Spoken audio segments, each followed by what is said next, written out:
Hello everyone, Bihar STET को लेकर के 7th फेज़ की बात जो निकल करके सामने आ रही है। लगातार सभी ग्रुप में ये जो न्यूज़ है, न्यूज़ पोर्टल का, न्यूज़ टीवी बिहार का यह न्यूज़ लगभग वायरल है और बहुत तेज़ी से यह वायरल है। और कई लोगों का यह कहना है कि इस खबर की क्या सच्चाई है उसको बताया जाए, और बिहार एसटीईटी में शिक्षा मंत्री के बयान जो इसमें प्रकाशित किए गए हैं वो क्या बयान है और क्या उसकी सच्चाई है भी या नहीं है, उन सारे विषयों को लेकर के इसमें हम लोग विस्तृत जो है चर्चा करेंगे और जानने का प्रयास करेंगे कि इससे क्या उम्मीद निकाला जा सकता है। देखिए, कुछ बातें जो इसमें बताई गई हैं, सबसे पहले आप उसको पढ़ लें। हालांकि सभी लोग ने पढ़ा होगा, फिर भी मैं इसको एक बार पुनः दोहराना चाहता हूं कि मंत्री जी ने कहा कि मुझे भी मालूम है कि बिहार में शिक्षकों की भारी कमी है, इसलिए हम लोग सितंबर माह के प्रथम सप्ताह से 7वें चरण के शिक्षकों की बहाली की प्रक्रिया शुरू करने जा रहे हैं। सितंबर माह के प्रथम सप्ताह से 7वें चरण की बहाली की प्रक्रिया शुरू करने जा रहे हैं। 7वें चरण के शिक्षकों की बहाली की प्रक्रिया बहुत ही सरल और पूरी ऑनलाइन होगी, इसलिए इसमें ज़्यादा समय नहीं लगेगा। शिक्षा विभाग संभवतः सितंबर 2021 के प्रथम सप्ताह से 7वें चरण के शिक्षक बहाली में भाग लेने वाले, यहाँ ध्यान दीजिएगा, सीटेट 2020, बीटेट और एसटीईटी 2011 से 2019 जो उत्तीर्ण अभ्यर्थी हैं उनसे ऑनलाइन आवेदन लेगा। इसके अलावा भी पहले सारी चीज़ों को आप पढ़ लें, उसके बाद मैं आपको बताता हूं कि इसमें क्या सच्चाई है और नहीं है। 7वें चरण के शिक्षकों की बहाली को लेकर शिक्षा मंत्री ने आज कहा कि अगस्त के अंतिम सप्ताह तक हर हाल में छठे चरण में बहाल हुए 1.25 लाख शिक्षकों की बहाली प्रक्रिया पूरी कर ली जाएगी। साथ ही उन्हें 27 अगस्त 2021 तक नियुक्ति पत्र दे दिया जाएगा। ये बातें निकल करके आई। अब इसमें देखिए, मुख्य बातें ध्यान देने वाली क्या है कि 6th फेज़ के, हालांकि जो लोग 94,000 में रिक्रूट हो रहे हैं, चयन जिनका हुआ है, उनको लेकर के विभाग गंभीर जरूर है, उनको लेकर के विभाग तेजी में जरूर है। जिस प्रकार से first round counselling, second round counselling, अब थर्ड राउंड काउंसलिंग होगी या नहीं होगी उस पर लेकर के भी 15 के बाद विचार, तो इन सब चीज़ों को लेकर के उम्मीद है कि उनकी प्रक्रियाएँ जो है वो चल रही हैं। लेकिन 1.25 लाख शिक्षकों में कहीं ना कहीं आपको एसटीईटी वाले जो छठे चरण वाला जो मैटर है वो भी 1.25 लाख में जुड़ा हुआ है, और उन लोगों की काउंसलिंग की प्रक्रिया तो दिसंबर तक के लिए शेड्यूल है। तो क्या उन्हें 27 तारीख तक नियुक्ति पत्र दे पाना यहाँ तो इस अकॉर्डिंग संभव नहीं लगता है।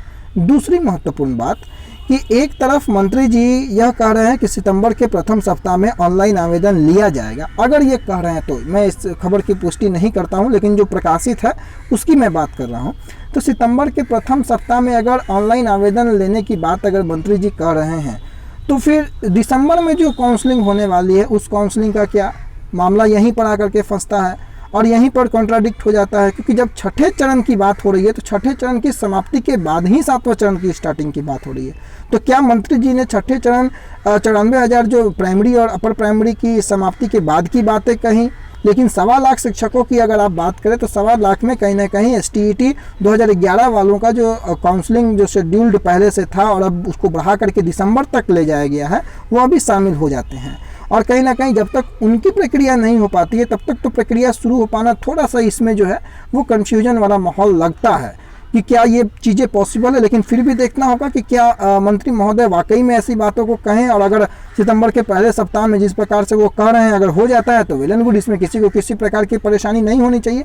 लेकिन मेरे अकॉर्डिंग थोड़ा इसमें जो है थोड़ा सच्चाई से थोड़ा परे यह चीज़ जा रही है कि किस प्रकार से मंत्री महोदय ने 1 सितंबर का नाम ले लिया, और यह भी कह रहे हैं कि 1.25 लाख शिक्षकों की नियुक्ति के बाद छठे चरण के बाद, तो इसमें थोड़ा सा कन्फ्यूजन है। और आगे आप देखेंगे तो एक बात और भी यहाँ पर इन्होंने कहा है कि शिक्षा विभाग इसके लिए दिन रात मेहनत कर रहा है ताकि सितंबर से ऑनलाइन आवेदन की प्रक्रिया शुरू की जा सके। देखिए, प्रक्रिया शुरू करना, अभी आपको सीटों का रिकैलकुलेशन करना होगा कि सीटें कितनी बच रही हैं 6th फेज से, बैकलॉग सीटें कितनी हैं। रिकैलकुलेशन के लिए लेटर जाएगा सभी जिला शिक्षा पदाधिकारी को, वहां से उन लोगों को सारी रिक्तियों को कैलकुलेट करके सभी यूनिट वाइज उनको भेजना होगा। फिर विभाग उसको रिकैलकुलेट करके फ्रेश नोटिफिकेशन निकालेगा सारे बैकलॉग सीटों को, या अन्य सीटें उसमें अगर ऐड करनी होगी तो उन लोगों को उन सभी चीज़ को जोड़ करके, तो उसमें एक समय लगता है। इतनी आसानी से 15 दिनों, चूँकि आज 15 अगस्त लगभग हो गया, 13 अगस्त है, तो इतनी आसानी से सारी चीज़ें 15 दिनों में हो पाना ये थोड़ा सा अटपटा है। और हो भी कैसे पाएगा जब फिर बैकलॉग सीट आप कैसे ऐड कर पाइएगा? अब छठे फेज की काउंसलिंग दिसंबर तक है, तो फिर यहाँ पर सीटों को आप कहाँ से ऐड कर पाइएगा?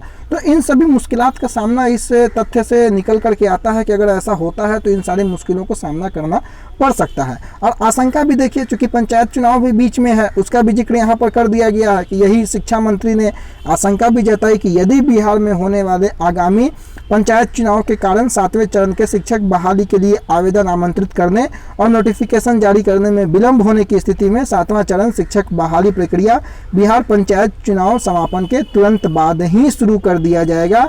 आप सभी धैर्य बनाकर रखें, 100% आपकी बहाली की जाएगी।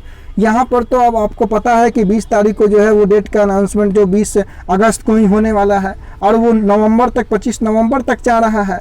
तो अब आप समझिए कि यहाँ पर इन्होंने पंचायत चुनाव का भी हवाला दिया है और देर होने के बाद की भी परिस्थितियाँ बताई है। तो कहीं ना कहीं दोनों जो बातें हैं वो आपस में ही कॉन्ट्राडिक्ट करती हुई नज़र आ रही हैं शिक्षा मंत्री की।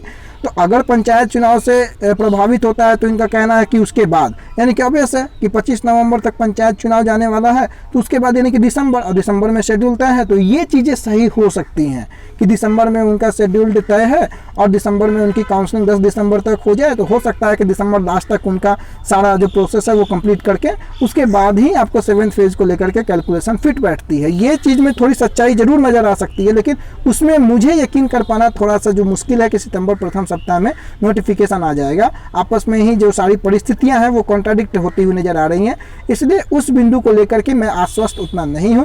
बाकी देखने वाली चीज़ें होंगी, लेकिन उम्मीद बिल्कुल आप यह ना लगाएं कि सितंबर के प्रथम सप्ताह में कोई ऐसा जो बड़ा उलटफेर होने वाला है। अभी सर्टिफिकेट मिला नहीं, ऑनलाइन आवेदन कैसे लिया जाएगा, इन सभी विषयों पर यकीन कर पाना मुश्किल है। जो सर्टिफिकेट मिल जाए वो पहले प्रायोरिटी होना चाहिए, उसके बाद ही ऑनलाइन प्रोसेस या जो भी प्रोसेस होना होगा नोटिफिकेशन के निकलने को लेकर के, फॉर्म जमा करने को लेकर के, ये सारी गतिविधियां होंगी। अभी तो सर्टिफिकेट तक नहीं मिला है, बहाली को लेकर के बातें अगर होती हैं तो इस पर यकीन कर पाना थोड़ा सा मुश्किल जरूर होता है। तो उम्मीद होगा कि सारे बिंदुओं को लेकर के आपको जो सही जानकारी हो वो आप लोगों तक पहुंची होगी। बाकी इसका एनालिसिस आप लगा सकते हैं खुद से, सभी लोग कई प्रकार से एनालिसिस लगा सकते हैं, लेकिन मेरे अनुसार इसमें जो है सितंबर वाली बात पे उतनी सच्चाई नज़र नहीं आ रही है। फिलहाल के लिए इतना ही, धन्यवाद।